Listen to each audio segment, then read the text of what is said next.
орыс жазушысы Салтыков Щедрин 1826 жылы туылған. Москвадағы Дворянлар институтында һәм Александр лицейінде білім алған.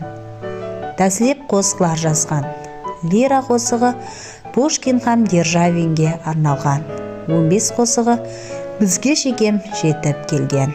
Қарама-қарсылар, шатақ іс шығармалары натуралистік характерде болып, терең социалық мәселеде сөйленген.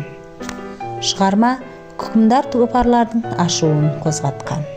Щедрин 1848 жылы апрельде қамаққа алынып, Вяткаға сүргін етілген. 1855 жылы сүргіннен қайтып келгеннен кейін губерния очерклерін жазған. Төретушілік қызметін мемлекет істеріменен бірге алып барған.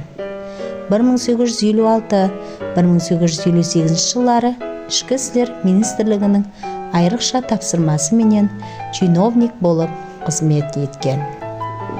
Диханлар реформасын таярлауда қатынасқан.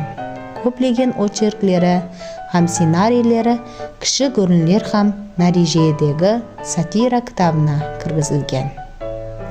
Оның бір қала тарихы, Мырза Ташкентлер шығармалары да бар. Тамамланбай қалған ұмытылған гәплер кітабы ахметлі тұрмыслық мәселелерге бағышталған.